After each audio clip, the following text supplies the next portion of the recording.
This building that you guys are looking at right behind me is the latest building to be mandatory evacuated by the city of Miami Beach.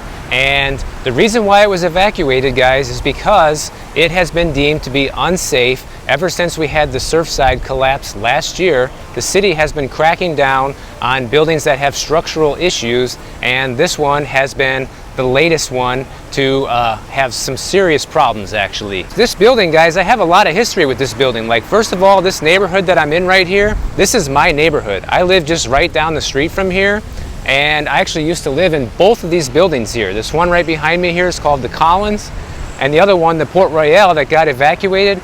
I lived there a long time ago, but I will get into that story a little bit later. But first, let me tell you guys what's going on here with the building. Late last night, they evacuated the building. They told all the residents here, you have until 7 p.m. to grab some stuff and get out, okay? And right now they're in the process of the 50-year recertification. And one of the unit owners here, he owned a unit here for about 7 years, and he's a contractor, and he noticed that there were problems in the garage, as well as some issues with the concrete falling off in parts that he saw by his balcony, and he made reports to management a couple years ago. And so this is something that's not really new. He noticed these problems a while back, but just now the city came in here and took a look at it, and they figured that this place is no longer safe to live in. Imagine how much this flips your world upside down when all of a sudden they tell you, yeah, you can't live here no more. And right now they're saying people have about 10 days until some of the necessary repairs are made, until they might be able to come back. But that's just an estimate, guys. It could be longer than that. Things usually take forever here in Miami. And, you know, people just have to go and move in with friends or family, whatever, or get a hotel. Who's paying for that? On top of that, imagine all the people that work here, you know, for the building. All of a sudden you're just out of work, just like that. You know, that's not a planned layoff or anything that you could anticipate happening, okay? I came over here by the Collins next door to show you guys the back here a little bit. You can see they boarded up the entrance over here from the pool, because that's the pool area, and that's how you get in from the pool area right there. So, completely vacant. And I'll put up some pictures of what they found here, but it doesn't look good, guys. It looks pretty bad. They found the damage was to some concrete beams in the basement. The inspection report shows damage to walls of the building and water leaking into an electrical gutter and chipping and spalling on columns in the parking area, okay? And the guy that reported all this a couple of years ago, who is a contractor, says that he doesn't think that this can be fixed. And if it can't be fixed, guys, no one's ever going to be able to come back and live here again. I mean, look at that right there. They're having a lot of things like this going on. Now, like I said earlier, I used to live here, okay? I moved into this building in July 2008, and I lived there from July 2008 to July 2010, only for 2 years. And back then, when I first moved in, they were doing concrete restoration on this whole building.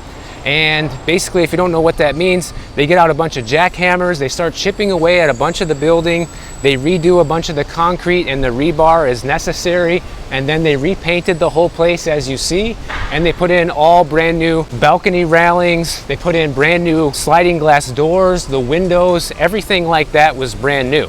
And it was a nightmare, guys. Let me tell you, it was living hell living in this building during that.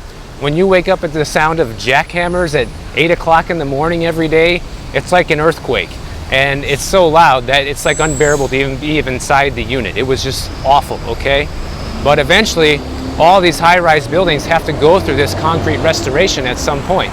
You see up there, they got orange notices on the door saying that nobody can come in. I'm surprised they don't have security patrolling this place, making sure no one comes in. Got the news station across the street. Now, I can personally attest, since back then when I used to live here, guys, in 2008, that this place was not in great condition, okay? And I mean, you could look down the hallway and see like sloping like this in the hallway. Like if you rolled a ball down, it would be vroom, vroom, vroom, like that. So I'm gonna take you guys down around to the back side of the building by the beach too. So we're gonna do like a little walk around the block. Now my unit there was unit 410. And I actually have a cool picture I'm gonna share with you guys. I have some pictures of me inside the apartment there. And one of them in particular shows me holding up one of my first really good paychecks I got from real estate on my birthday on top of that. It was May 7th, 2010. And got a really nice check from a sale I got. You can see my address, 6969 Collins Avenue, apartment 410. And the interesting thing about that is the unit recently actually sold just a couple months ago. Back in June, the owners sold it for $280,000. And they owned that unit since 1996, and they paid $81,000 for it back in the day. And so I'm gonna put up the pictures of the unit. And the funny thing about this, when I looked at this, it just brought me completely down memory lane, because the unit looks exactly like it did when I used to live in it. The only difference is the furniture. All the furniture is probably like the tenant's furniture or something. But back then when I rented it, it was a fully furnished apartment and it was the owner's furniture. So I moved in, I had nothing. I just had a suitcase and moved in. But anyhow, back then in 2008, when I moved in, guys, I was paying $1,000 a month to rent this place. 1 bed, 1.5 bath, with a parking spot. And as you can see, it's right on the beach, and even had a partial ocean view from the balcony. And fast forward to today, the units in this building now are renting anywhere between like $2,200 and $2,400. That's insane, because I can't imagine paying that much to live in this building, especially considering it's not that nice of a building, guys. And not much has changed since I used to live there. That's the reality. And this $280,000 selling price of the unit I used to live in is pretty much on par with what a lot of the other units are selling for right now. So, I mean, when you think about it, that's a pretty good price for an oceanfront 1-bedroom in Miami these days. But now look what's going on, guys. This is something that everyone has to think about if you're looking at buying a condo or just even a house, guys. But, sometimes the deal can be too good to be true. And I'm sure the current owners, or the past owners that were my landlords here, they probably had no clue that this was coming. I'm sure a lot of people didn't know this was coming. Sometimes when you have a really good deal like that, it's for a reason. And you see a place like this with low maintenance fees. This place has had decades of deferred maintenance, and now it's finally catching up with them. A lot of people get scared of buying a condo that has high maintenance fees and stuff like that. But when it's low, this is what happens, guys. This is the consequences. Let's see what the sticker says up there.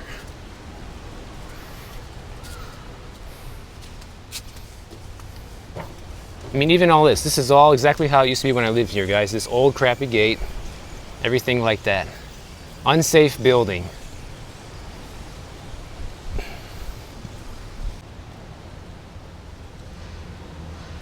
Now let's look at a couple other things with this. Even if they get some of these repairs done over the next 10 days and they tell people, okay, it's safe to come back in for now, but you're gonna have to do X, Y, and Z over this time frame and get it done in order for this building to remain open, I can pretty much guarantee you guys it's gonna be millions of dollars worth of work. And a lot of people that live here are not high income earners. And a lot of them are elderly people that are not going to be able to afford the increases and the special assessments that they're probably going to have to do to get this place in order.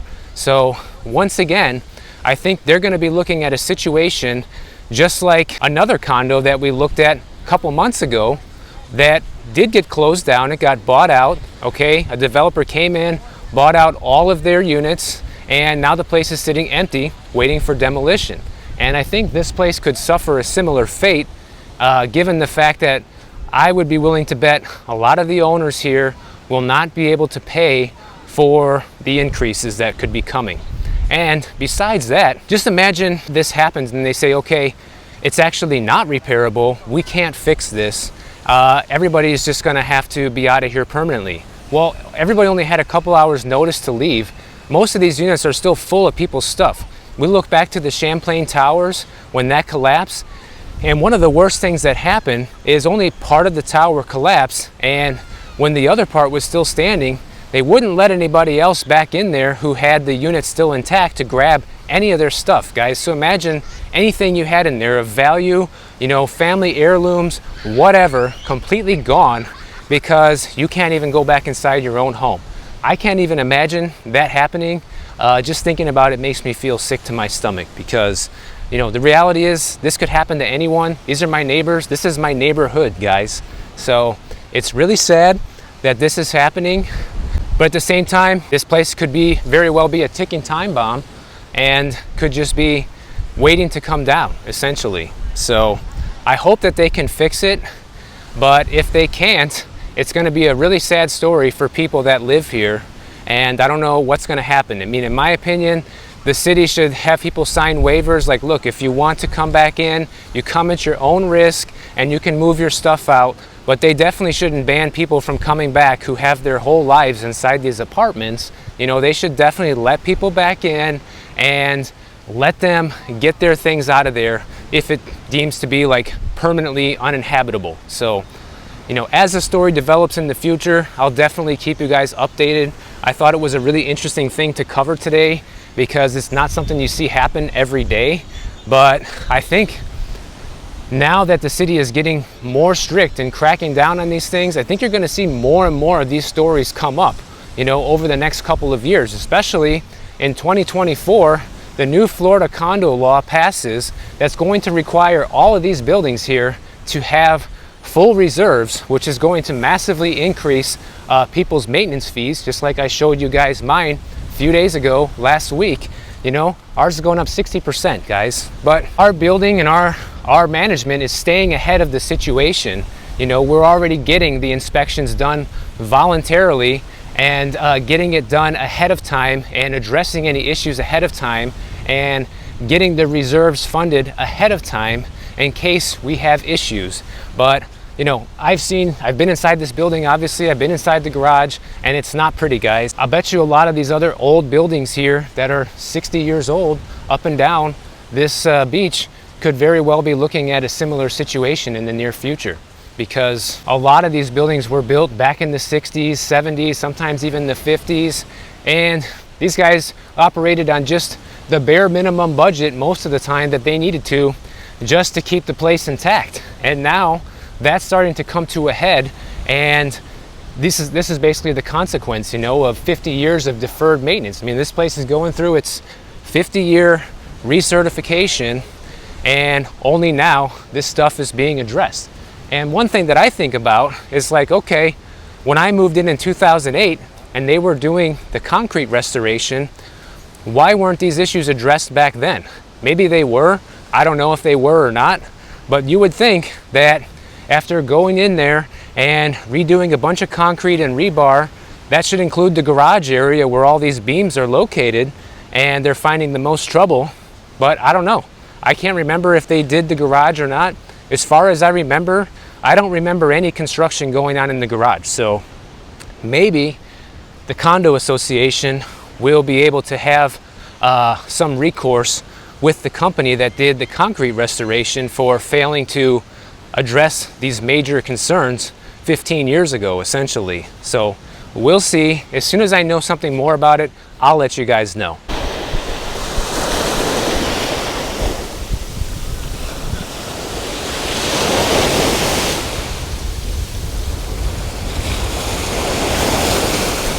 Now, I want to actually cover another local story in today's video, but as I'm walking over that way, I want to first talk about something that I already noticed in the comments the other day. Okay, guys, the GDP now for the third quarter is up 2.6%. It's not a recession. Okay, well, that's funny, first of all, because think about this. Whenever it was down 2 quarters in a row, it was denied that it was a recession, okay? And now that it's up for the third quarter, once again, it's not a recession. So we have this double standard definition that can just be loosely thrown around of what is and what is not a recession. But let's dive a little bit deeper into the details of this. When we look at the actual numbers, 70% of the economic activity that's measured for this, that accounts for this 2.6% increase, is from consumer spending, guys. Now, why is that important? Well, let's think about it. Inflation is completely out of control, everything costs basically double what it did a year ago. We're talking rent prices, food prices, gas prices, insurance, you name it. All this stuff costs a lot more money, at least 50% more than it did a year ago, and 70% of this number comes from consumer spending. Okay, so that shouldn't be a big surprise considering everything costs a lot more.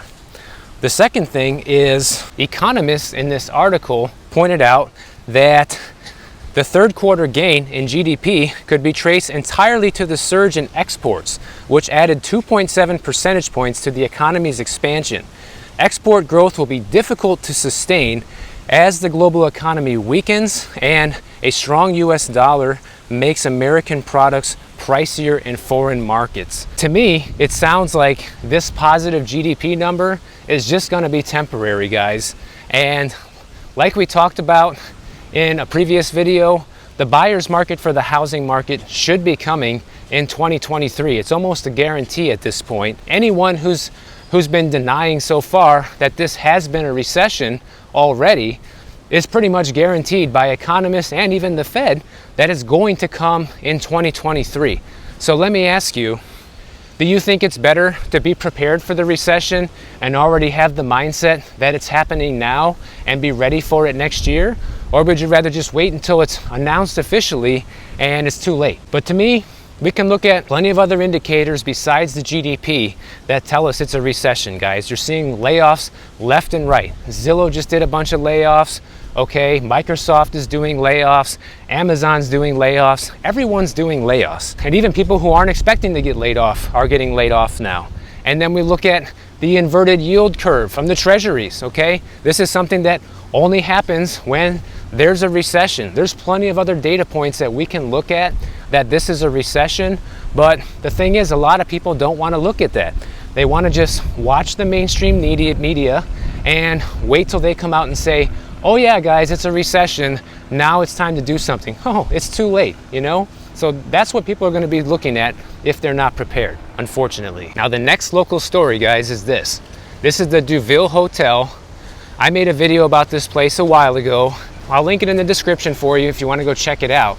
But basically, they have been in the process of already doing a bunch of prep work and demolishing certain parts of this building now in preparation for an implosion that's going to happen on November 13th. So in a few weeks from now, this whole tower is going to come down via implosion.